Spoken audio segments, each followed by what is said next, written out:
नमस्कार. इयत्ता 6वीच्या माझ्या सर्व बालविद्यार्थ्यांना माझा खूप खूप नमस्कार.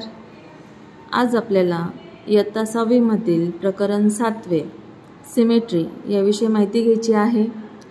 तरी माझ्या विद्यार्थ्यांना माझी विनंती आहे की ज्यांनी अजून माझ्या ह्या चॅनलला सबस्क्राईब केलं नसेल त्यांनी सबस्क्राईब करा, लाईक करा, शेअर करा. प्रकरण 7वे सिमेट्री. या ठिकाणी काही डायग्राम दिसत आहे बघा. या पद्धतीने आपल्याला पण एक डायग्राम काढून घ्यायची आहे की कशा पद्धतीने आपल्याला सिमेट्री एखाद्या डॉटची काढता येते. या ठिकाणी मी शाई लावलेली आहे आणि आता ही घडी घालणार. ही घडी आपण प्रेस करू. बघा दुसऱ्या साईडला आपल्याला तंतोतंत तशी आकृती मिळेल. आपण घडी काढल्यानंतर आपल्याला जाणवतं की ह्या दोघी आकृत्या जवळजवळ सारख्या आहेत.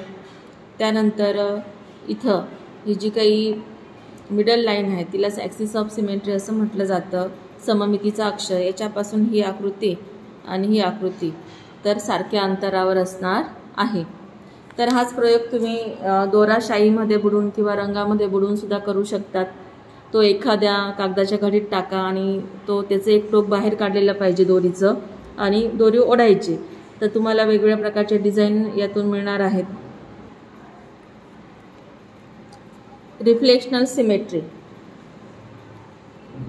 या ठिकाणी ए, एच आणि एम हे 3 इंग्रजी लेटर घेतलेले आहेत. तर बघा याच्यातून हा एक ॲक्सिस ऑफ सिमेट्री गेलेला आहे, हा दुसरा आहे. याच्यातून आपण अजून हॉरिझॉन्टल एक काढू शकतो, हा वर्टिकल आहे.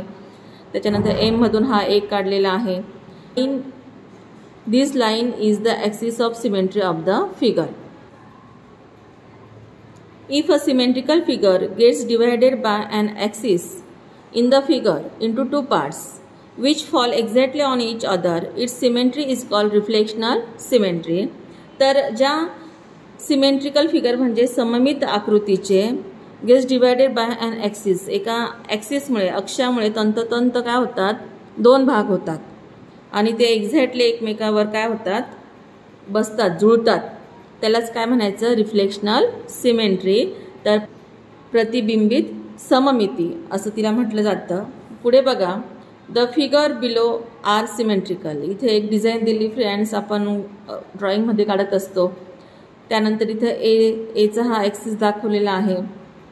त्यानंतर हा हेक्झॅगॉन आहे. तर याचीसुद्धा 2 सिमेट्रिकल ॲक्सिस दाखवलेले आहेत डॉटेड लाईनने. Practice set 20. Draw the axis of symmetry of each of the figure below. Which of them has more than one axis of symmetry? तर या पद्धतीने आपल्याला आकृत्या वहीमध्ये काढून घ्यायच्या आहे आणि या आकृतीला किती ॲक्सिस ऑफ सिमेट्री म्हणजे सममितीचे किती अक्ष आपल्याला काढता येतील जेणेकरून तिचे सारखे 2 भाग होतील. तर या आकृतीचे बघा, आपण हा एक आडवा काढू शकतो, डॉटेड लाईनने काढायचा आहे पट्टीच्या साहाय्याने. त्यानंतर हा एक उभा काढू.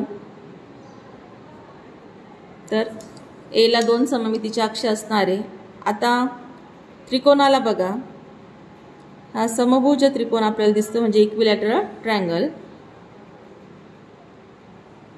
तर बरोबर पुढच्या म्हणजे हा जो काही व्हर्टेक्स आहे त्याच्या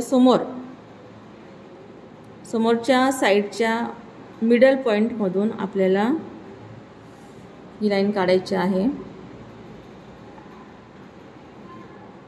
तर या पद्धतीने या त्रिकोणाला आपण किती ॲक्सिस ऑफ सिमेट्री काढले, 3.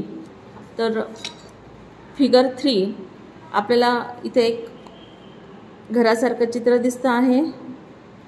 याला सुद्धा आपण काय करू शकतो, एक ॲक्सिस ऑफ सिमेट्री काढू शकतो. पुढे ही प्लसची साईन आहे बघा, हॉस्पिटलला आपल्याला नेहमी बघायला मिळते.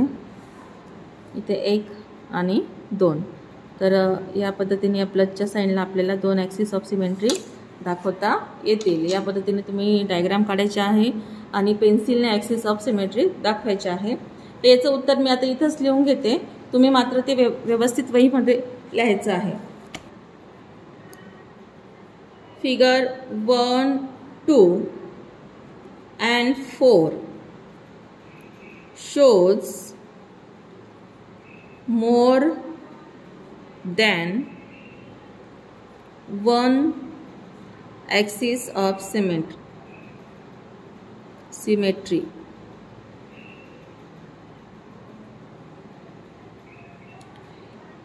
Question number 2. Write the capital letters of the English alphabet in your notebook. Try to draw their axis of symmetry. Which one have an axis of symmetry? Which ones have more than one axis of symmetry? मग आपल्याला पहिला प्रश्न दिलेला बघा, write the capital letters of English alphabet in your notebook. मग नोटबुकमध्ये आपण capital letter लिहायचे आहे इंग्लिशमधले आणि त्याचे ॲक्सिस ऑफ सिमेट्री आपल्याला काढायचे आहेत. Question number 2. तर या पद्धतीने मी इथं A to Z हे लेटर लिहून घेतलेले आहे. तर बघा, एला आपण हा एक काढू शकतो, बीला हॉरिझॉन्टल एक येणार आहे, सीला सुद्धा हॉरिझॉन्टल एक येणार आहे, डीला पण हॉरिझॉन्टल एक ॲक्सिस ऑफ सिमेट्री, ईला पण हॉरिझॉन्टलच येणार आहे आडवा, एफला येणार नाही, जीला सुद्धा येणार नाही, एचला मात्र असा एक उभा येणार आहे व्हर्टिकल आणि असा एक आडवा पण येणार आहे, आयला एक व्हर्टिकल आणि एक आडवा, जेला मात्र येणार नाही कारण दोन सारखे भाग त्याचे होणार नाहीत, केला मात्र सेंटरमधून हा एक हॉरिझॉन्टल येणार आहे, एलला पण येणार नाही, एमला व्हर्टिकल, ओला मात्र आपण काय करू शकतो, असंख्य असे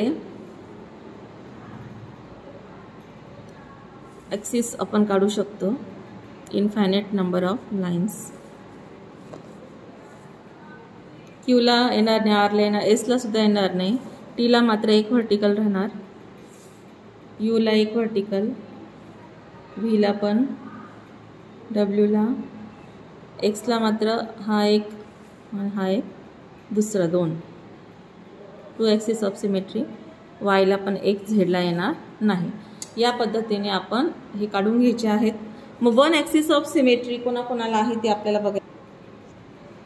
वन ॲक्सिस ऑफ सिमेट्री कोणाकोणाला आहे बघा, तर एला, B, C, D, E, K, M, T, U, V, W, Y. तुम्हाला मात्र हे परीक्षेला मात्र फक्त हे खालचं विचारलं जाईल. A to Z काही तुम्ही साईडला ड्रॉ करायचे आहेत. टू ॲक्सिस ऑफ सिमेट्री कोणतं राहणार आहे बघा, तर आपण वरती बघितलंच आहे, एचला आहे दोन, आयला पण दोन ॲक्सिस ऑफ सिमेट्री आहे आणि एक्सला आहे. Infinite number of axis of symmetry O, ओला मात्र आपण असंख्य काढू शकतो, infinite number of axis of symmetry. Which one have an axis of symmetry? Which one have more than one axis of symmetry? तर याचे आपण आन्सर लिहिलेले आहे आणि ज्यांना नाही आहेत त्यांचे पण आपण संख्या लिहू शकतो. रिमेनिंग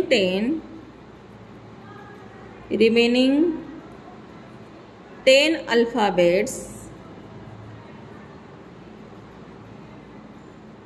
have no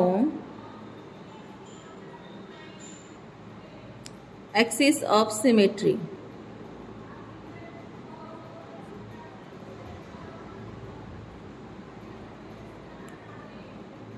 तर हे आन्सर व्यवस्थित लिहून घ्यायचं वहीमध्ये. 3. Use colour, a thread and a folded paper two draw symmetrical shapes. तर आपण सुरुवातीलाच बघितलं त्या पद्धतीने तुम्ही कलरचा वापर करा, थ्रेडचा वापर करा आणि वेगवेगळे शेप्स काढा. 4. Observe various commonly seen objects such as tree leaves, birds in flight, picture of historical building etcetera. Find symmetrical shapes among them and make a collection of them. मग आता तुम्ही पिक्चर कलेक्ट करायचे आहेत. आता आपलं जे पिंपळाचं पान असते, leaves of people tree also have the axis of symmetry. Birds also have one vertical axis of symmetry. Also the picture of Taj Mahal, also we can draw axis of symmetry. तर या पद्धतीने तुम्ही वेगवेगळ्या प्रकारचे झाडांची पानं, पक्षी यांची चित्र जमा करा, बिल्डिंगचे जमा करा आणि त्याची ॲक्सिस ऑफ सिमेट्री त्या ठिकाणी दाखवण्याचा प्रयत्न करा. तर हे प्रश्न 3 आणि प्रश्न 4 परीक्षेला शक्यतो विचारले जात नाही, हे तुम्हाला ॲक्टिव्हिटी म्हणून असतात. प्रॅक्टिस सेट 20 तुम्हाला समजला असेल. आपण हा व्हिडिओ बघितल्याबद्दल धन्यवाद.